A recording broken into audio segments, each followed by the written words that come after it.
So Marina Mabrey has responded to the to everything that's going on. Marina Mabrey just looked like she was just unhinged out there after looking at it. Showdown between the Sun and the Fever turned into a complete mess. 6 technical penalties, 3 players kicked out, and 2 serious fouls all in one wild night. But in the middle of that crazy scene came one big moment that had the internet throwing popcorn and picking sides. Marina Mabrey took a clear dirty hit at Caitlin Clark, pushing her to the ground out of nowhere, and somehow wasn't kicked out. Meanwhile, Sophie Cunningham got removed without hesitation, and fans were quick to call out the glaring double standard. Here, the night after WNBA fight night, Sophie Cunningham putting JC Sheldon in a clinch. Marina Mabrey targeting Caitlin Clark. If you thought you were already angry, wait till you hear about Mabrey's response after the incident. Do you think the league should firmly follow its rules and suspend Mabrey now?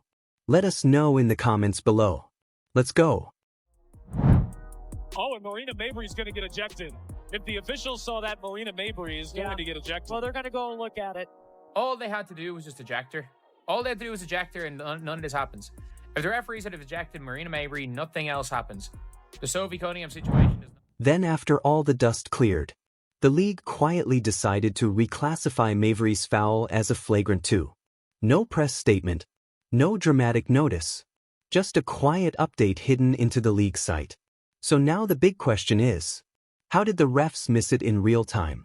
And why did it take an overflow of outrage for the league to react? Even more importantly, will Mabrey face a suspension like commentators strongly suggested she should during the broadcast? So, like, there are 4 players fined in that game. 4 players fined in that game, but the referees, the scariest part about all this is that the referees came out with their report. They came out with their report and said, the contact made by Mabrey did not rise to the level of ejection. Additionally, it did not meet the criteria for a flagrant 2 penalty. And it was given as a technical foul, not even a flagrant. We'll get into exactly how and why the WNBA changed its own officiating crew, and whether that decision actually helped or just made things worse. But before we get there, let's look at the shove that started the firestorm. A lot of it is centered around the last 46 seconds where Sophie Cunningham hard fouls JC Sheldon. She gets ejected, JC gets ejected, does Lindsay? I think Lindsay gets ejected. And you know, in watching the broadcast, even the broadcasters at the time mentioned if they would have just ejected Marina Mabrey, this probably wouldn't have. Let's call it what it was. A full-speed sneak hit. Caitlin Clark didn't even notice it coming. She was just playing the game. Head turned and then bam. Moss slammed her to the floor. It wasn't just another hard foul. It felt like an attack. The crowd went wild instantly. And so did the commentators. Everyone expected a flagrant 2. Maybe even a quick ejection. But no. Mabrey walked away with a simple technical. And the game carried on like nothing happened. The broadcasters shocked. The players angry. Fans absolutely going crazy. So Caitlin Clark gets poked in the eye. Marina Mabrey doesn't even see what happens, and she just decides to clean Caitlin Clark out of it.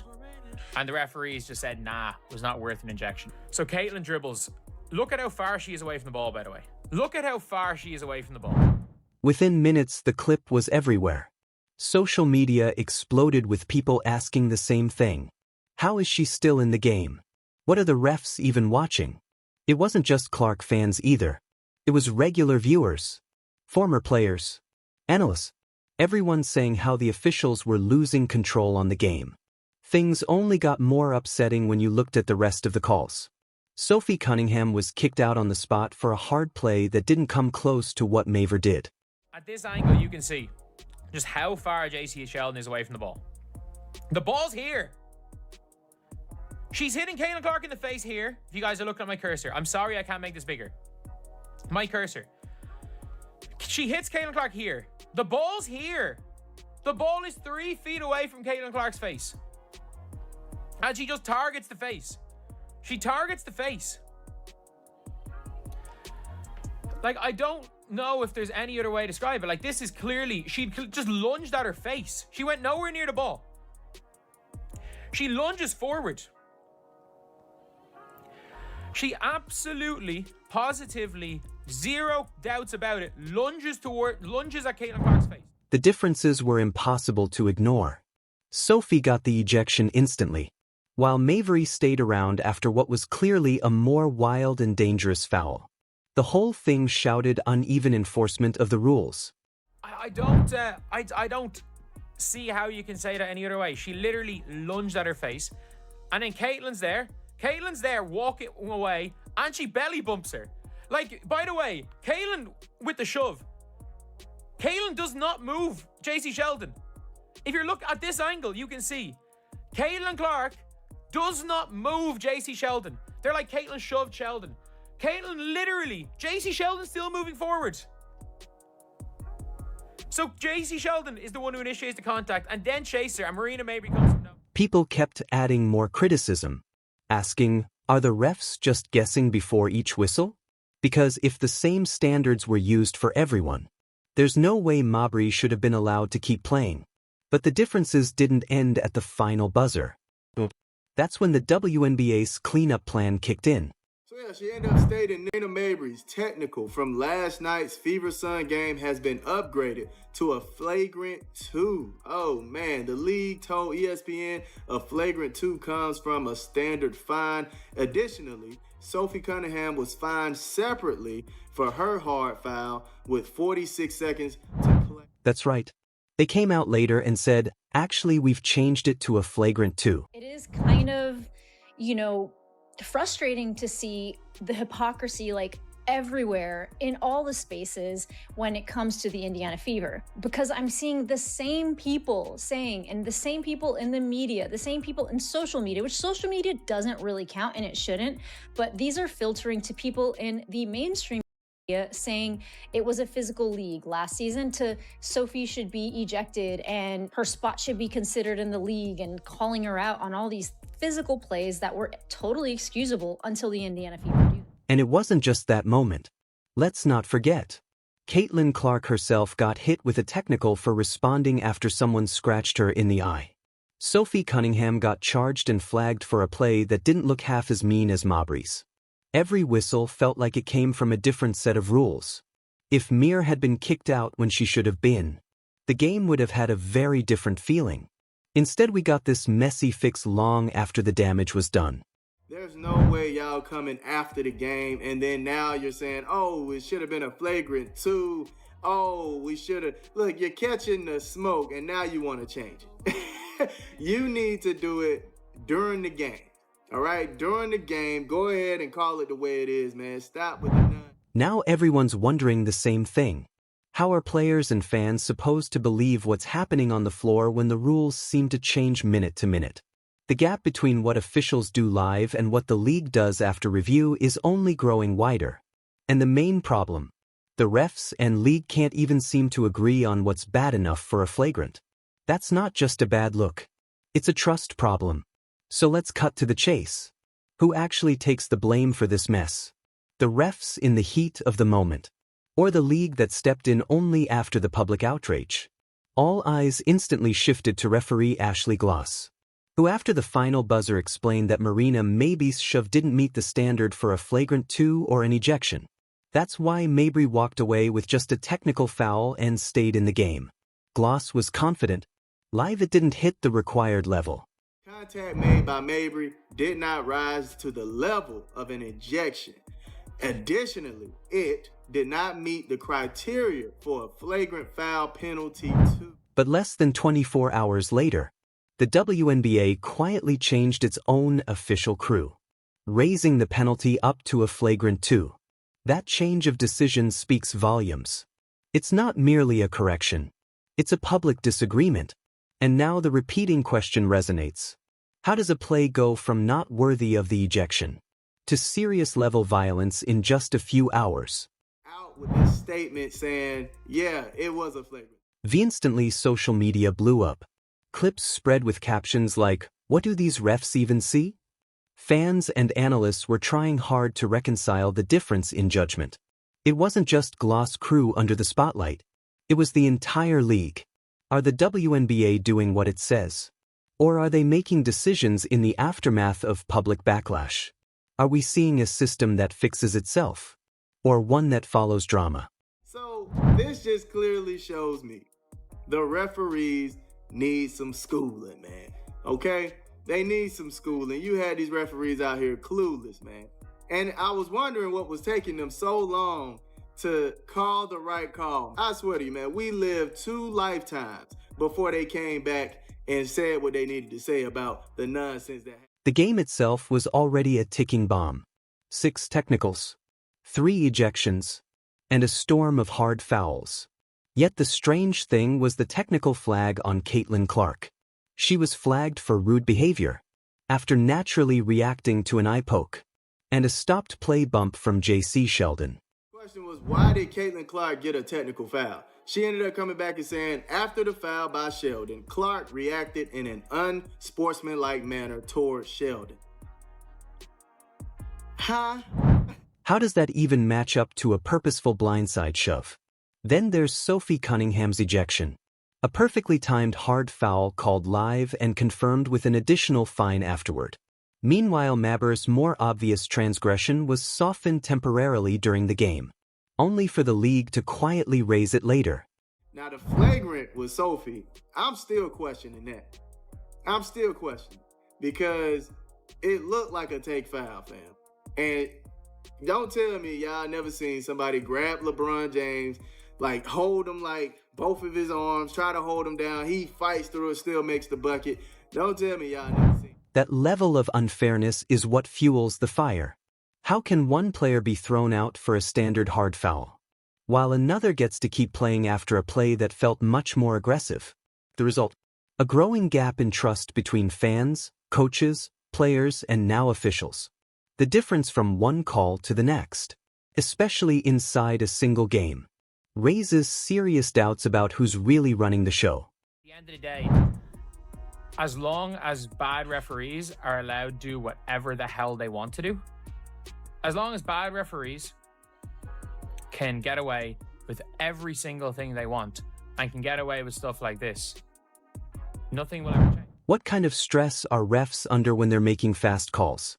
In front of tens of thousands in arena and hundreds of thousands watching at home. Gloss says she believed Mabrey's shove didn't clearly look flagrant. But watching it back, it was a perfect example. The game's huge stakes, Commissioner's Cup importance, Clark's rising fame, and an already loaded slate of technicals shouldn't cover up a misstep this obvious. Referee accountability isn't just a fancy word. It's the foundation of a fair and honest competitive environment. Good that the refs did something about it, but they should have did something about it way earlier. They could have prevented all of this. They could have prevented every bit of this, but they chose not. And let's not ignore the big issue in the court. Trust. If bad-timed calls are tolerated live only to be heavily changed later, what do fans, players, and coaches even trust anymore? How do you explain to teams that react to a play in real time, when the rules seem to change after the fact? Not only does that weaken faith in officiating, but it sends the message that accountability is optional, late, and depends on social media outrage. Then there's the mental toll on players like Caitlin Clark and Sophie Cunningham. Caitlin reacts in the moment, natural human response to being poked in the eye, and gets flagged, while Mabrey's dangerous shove goes without punishment until later. It hurts the entire fabric of competition. Is the league saying it's okay to punch a star in their prime, as long as they get points off by the evening? Because that's exactly the risky example being set. But Marina Mabrey commented on TikTok about the whole situation, and this is what she said. Every time they comment, I make dollars. And what about Marina Mabrey herself? Did she hide under the spotlight? Not at all. She stepped into it. In a post-game TikTok that went viral, she jokes, "Every time they comment, I make dollars. No regret. No shy excuse. This is attitude meeting self-awareness." And she's using drama as branding. She's not backing down. She's changing direction. It's bold, maybe risky, but it's honest. Fans either love it or hate it, but they can't deny its results. Tension. And yes, messy streaming hits. Like, if you guys don't know about Sophie Cunningham and Marina Mabrey, who these two people are, Like, you need to just know the lore. Like, Marina Mabrey, this is how like, Dejanay calls Marina Mabrey her evil. This isn't an unusual play. It's part of a regular pattern. Mabrey's reputation in the league is built on tough physical defense, sometimes far past the limit of clean play. Fans in arenas now boo when she even touches the ball. And sometimes Sophie Cunningham, who starts controversies of her own. What's shifted now isn't just anger at single plays. It's a broader pushback against gray area officiating that arrives afterward rather than in real time. In fact, arena pressure dogs every trip down the floor. When Ma or J.C. Sheldon steps up near Clark, the noise goes up, and the refs face instant scrutiny. Either they make a clear call in the moment, or risk being heavily judged afterwards. And once again, the black and gold enforcement is unable to preempt the chaos. Marina Mabrey is a crash out artist. Like, there's literally this page, if you guys haven't seen, called Women Hooping. And 90% of what... Now comes the bigger question. When a superstar like Caitlin Clark and her protector Sophie are at risk mid-game, but the league only steps in after cameras flash and timelines explode, what does it say about the WNBA's trust in its officials? When controversial fouls keep growing, and post-game fixes feel more like cleanup work, we don't just lose calls. We lose trust and fairness. Marina Mabrey will find any excuse to knock someone on the ground or, like, go at somebody. We saw that when she was with the Sky. We'll see that with the Sun. We've seen that when she was with the Wings. Like, that's Marina Mabrey. That is Marina Mabrey. The league needs to set clear limits literally and figuratively. If the live officiating doesn't call it right, the video review should quickly support the right call in real time, not after the fact. If they can find and change calls later, they should be able to strengthen enforcement when it matters in real time. To protect player safety, fair competition, and Clark's incredible rise. Mabrey's for flagrant 2, which honestly, she should have just been ejected from the game. This is what happened last season with Kennedy Carter when her cheap shot on Caitlin wasn't addressed in the moment. I think they're trying to address that now. So the flagrant 2 has been issued. Sophie Cunningham has been issued another fine on top of her flagrant 2. But is it too little too late? This situation reminds me of emergency stop rules in other sports. Step over the line and you're out instantly. Delay the enforcement and the penalty becomes worthless. But when enforcement is unclear, reactive, and inconsistent, it turns the entire system upside down. Fans, sponsors, rookies, everyone wonders what or who is really protected by the rules. And as the dust settles from this hard shove incident, we still haven't gotten real answers. Gloss said it didn't count. The WNBA said otherwise after rising outrage.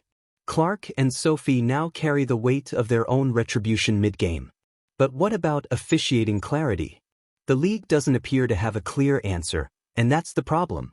We need consistent standards, immediate accountability, and clarity from the WNBA office right now, not tomorrow. If not, expect more fights, more post-buzzer excuses, more tension, because social media outrage isn't a rulebook. It's a reaction, and after a while even reactions fade away. The question is, will the WNBA act before the next big game? Or will they continue chasing attention after the buzzer? Do you think the league should firmly enforce its rules and suspend Mabrey now? Let us know in the comments below. Like, subscribe, and turn on all notifications so you never miss out. Click the video on the screen and we will see you in the next.